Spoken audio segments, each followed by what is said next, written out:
Moi vaan kaikille. Se alkaa kevät olla jo sillä mallilla, että lumet on poluilta sulanut ja päästään rinkan kanssa vaeltaa ihan sulanmaan vaelluksia ja retkeilee.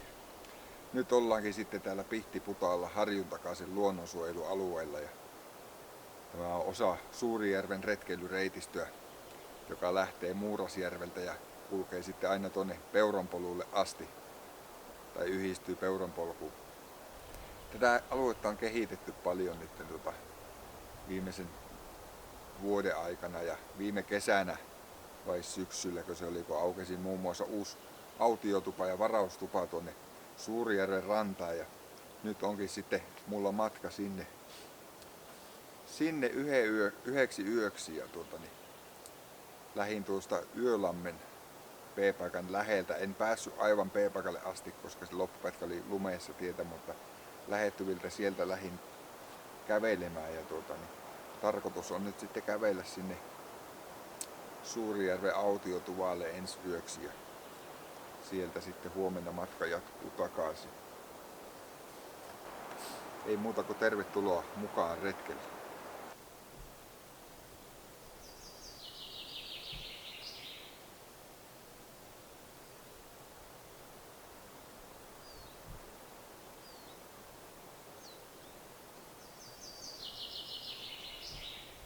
Rinkassa on kampetta.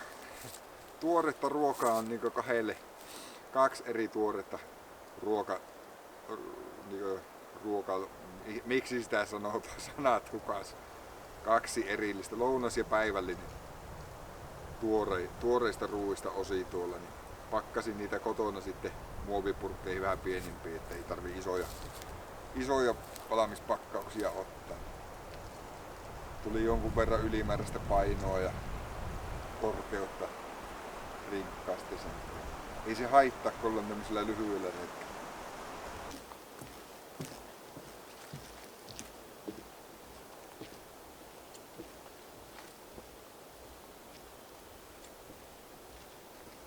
Täällä on paljon näitä pitkospuita uusittu ja tähän asti mitä on ollut muutamia pitkiäkin pätkiä, niin ne on ihan tosi hyvässä kunnossa. Viime kesänä ilmeisesti uusittu.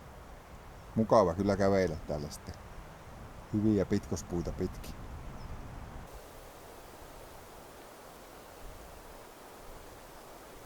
Ei tosiaan mene polkua tässä, mistä tää reitti kulkee, että ihan vähän semmoista painaumaa näkyy tuossa, että kuljettu, mutta hyvin tää on merkattu, niin kuin tuolla mun selän takana puussa näkyy, kun keltainen ja punainen pallo.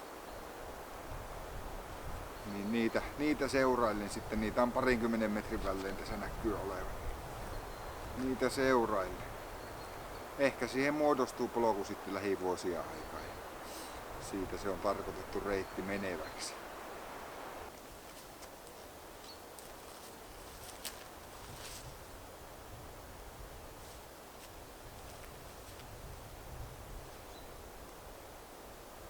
Nämä ne on mielenkiintoisia nämä puut, jotka kasvaa tuommoista siirtolohkareen kylkeen. Se on ihan kiinni siinä. Hakenut paikkansa. Niin kuin Päätalon Kallen kotona se paikkansa hakeva uuni. Tällä alueella kerrotaan myös sijaitseva meri nimeltään Multarin meri. Retkeilijät voivat ihastella luonnonhistorian alkuvaiheita, kuten jääkauden jälkeisiä merivaiheita, rantavalleja ja rantakivikkoja ja rakkakivikkoja. Tämä voisi olla yksi semmonen rantavalli ja rantakivikko kohta tässä. Muotonsa perusteella kyllä tulisi äkkiä mieleen.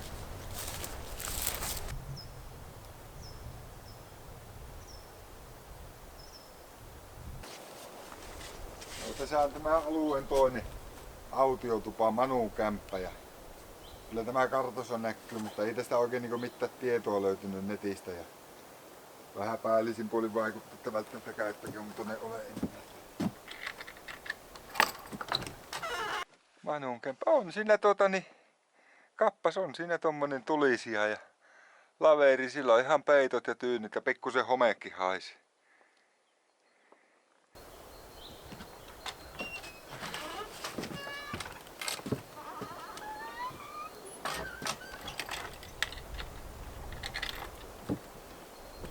Vähän semmonen home haisee.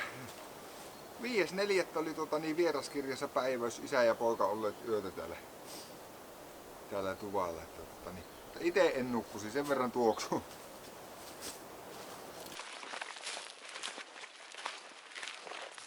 On kyllä hyvin monennäköistä ja monenlaista metsää täällä harjun takaisen luonnonsuojelualueella.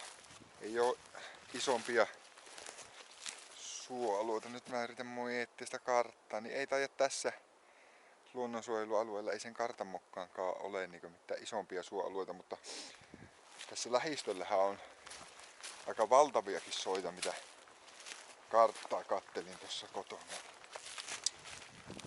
Niin. Mutta siis tosi monen tyyppistä metsää on täällä ja on kyllä mukava kävellä, kun on semmoista vaihtelevaa tämä maasto ja metsä täällä. Tuossa hetki sitten oltiin aivan semmosessa kuusimetsässä. Ei ollut pitkä pätkä, mutta oli kyllä mukava siinä kävellä, kun tuo tuuli ei päässyt sinne ottaa. Se oli vähän alempana tossa ja tuuli ei ottanut. Kuului vaan puron solina siinä. Pitkospuilla oli mukava kävellä. Sitten on aika kivikkoistahan tämä on täällä.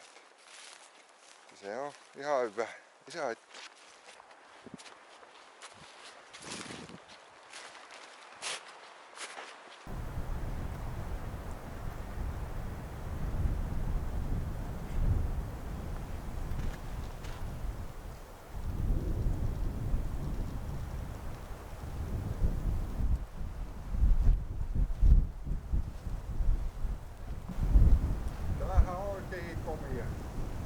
Sama tyylinen kuin sillä UKK-puistossa ne uudet kuvat. Tässä on varauskuva ja autiokuva. Tuttapahan sinä.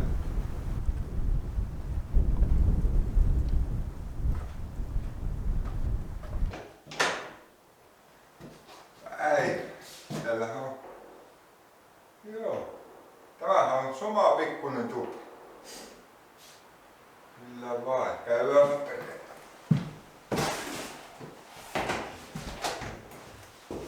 Tuoksuukin vielä aivan uudelta. Joo, äkkiä söin tuossa semmosia tortilla-purkereita. Olisikohan ne semmosia?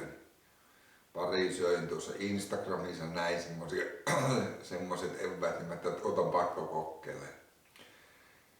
Joo, niinku tortillapohja halakastaan puoleen väliin, sitten yhteen nurkkaan pihiviä ja sitten tulee salaatti ja salaatin kastike tai majoneesi, mikä minä olen kyllä kotiin. Ja sitten juusto ja mitä haluaa lisää laittaakin, minä laittoin siihen ananasrenkaan. Niin semmonen ja sitten taitetaan siitä se salaatti nurkasta lähdetään taittelemaan se ja taitellaan hampurilaiseksi. Oli tosi hyvä. Jauhelihapihivi oli siinä palavan jauhelihapihivi. Oli kyllä hyvä.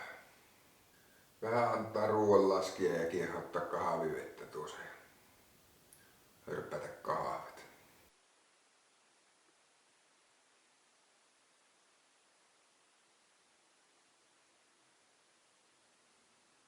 Pari pientä puuta pistin kamiinaan. Niin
Olipahan vain makia käydä saunassa.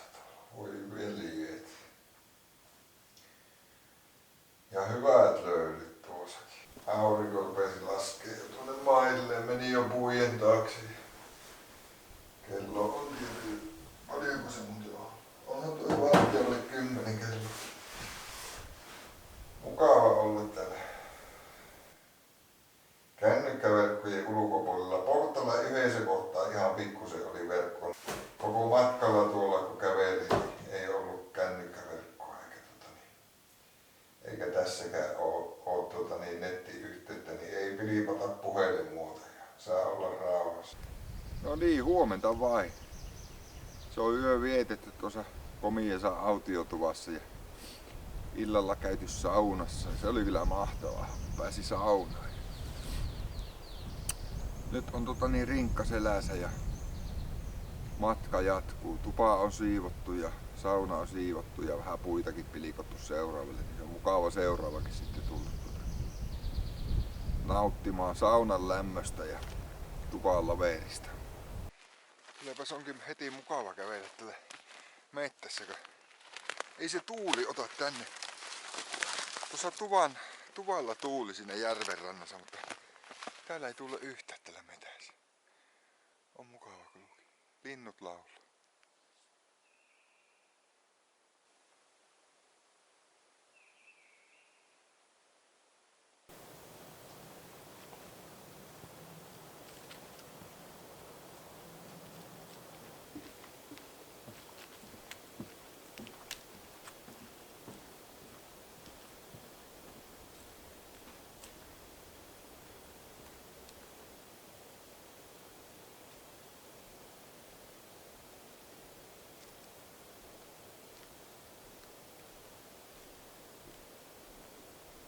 No joo, nyt ollaan oikealla polulla. Oho, vähän menis mulata.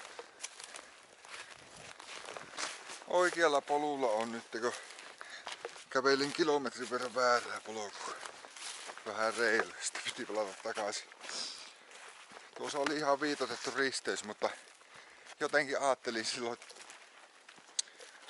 silloin, että tuosta risteyksestä pitää kääntyä, mutta se risteys on tuossa vähän eempänä vasta. En kattonut kalenteria. Mutta en kattonut kyllä karttaakaan.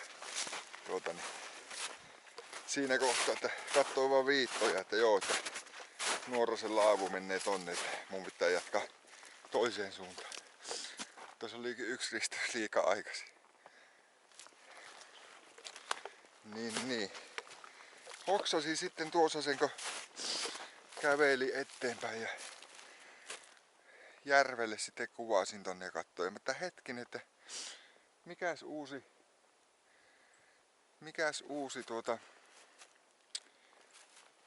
rakennus tuolla näkyy järven takana. Sitten katson karttaa, että ei vietävä, että se on se tupa, miltä mä lähtin aamulla. Olin kiertämässä sitten sitä järviä. Niin. Siinä tuli sitten pikku lenkki. Ei se mitään, nyt ollaan oikealla polulla.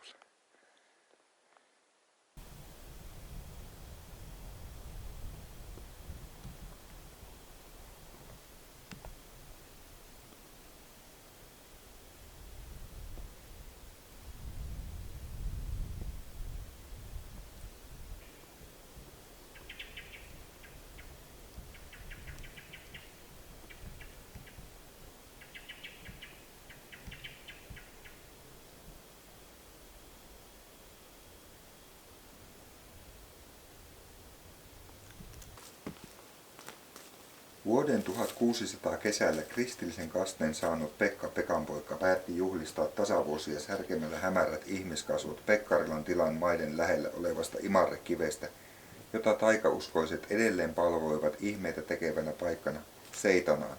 Mukaan lähti uskovainen vaimo Reetta. Oli sunnuntai-ilta ja sää näytti parhaat puolensa. Vieno tuuli havisutti männyn oksia ja ilta-aurinko lämmitti mukavasti keskikesän ehtoota. Oli tulossa valoisa kesäyö ja he olivat lähtiessään lypsäneet mansikkinsa, joten heillä ei ollut mitään kiirettä. Kiven läheltä Pekka Pekanpoika löysi sopivan seipääksi käyvän petäjän, jonka hän kaatoi ja teroitti kirveellään, jotta se mahtuisi kivenkoloon. Tarkoituksena oli irrottaa hämärien kasvojen pääosa isontamalla jään jo aloittamaa rakoa niin, että kivi lohkeaisi. Yhdessä vaimo Reetan kanssa Pekka alkoi vääntää rakoa isommaksi. Aluksi ei tapahtunut mitään, mutta he jatkoivat sinnikkäästi vääntämistä. Yhtä äkkiä kivi antoi periksi ja iso 2 metriä korkea levy irtosi emäkivestä valtavan paukahduksen ja jyrinän säestämänä. Kivestä kuului kumea ääni. Jo ennen kuin multa syntyi, minä olen. Säikähtynyt pariskunta huomasi, että nyt kasvot olivat vielä paljon selvemmin näkyvissä kuin ennen.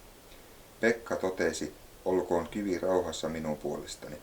Vähin äänin pariskunta palasi kotiinsa Muurasjärvelle. Sen koommin ei Imarrekiven kasvoja ole yritetty runnella. Imarrekiven kivikuningas valittelee yksinäisyyttään keskellä hiljaista erämaata. Jos annat minun suudella kiveäsi, annan sille voiman, kivikuningas lupaa. Oli ihan vaikuttava paikka tuokin. En tiedä, kukaan noita tarinoita keksii. Paljonko niissä on totta, mutta on kyllä melkoista. Iso on kivi ollut. Tai siirtolohkare kattoo.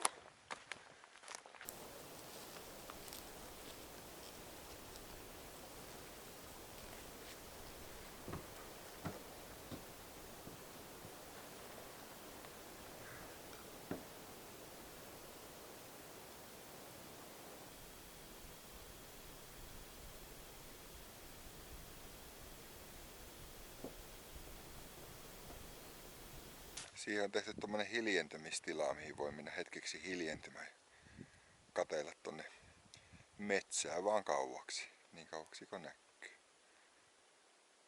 On kyllä mukava istahtaa tuohon ja olla hetki ihan vaan hiljaa. Se on eri paikka kuin se tyhjentymistila, mitä on sillä tupien ja taukopaikkojen lähellä.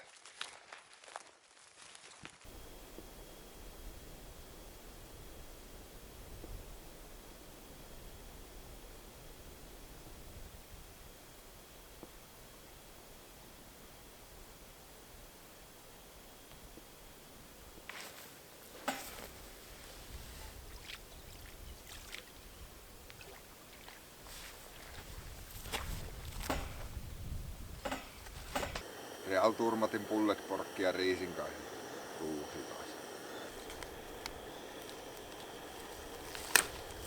Nämä kannattaa avata näistä pusseista täältä, niin pysyy paremmin pystyssä sitten vaikka pöydällä tai tuossa penkillä. Semmonen vinkki.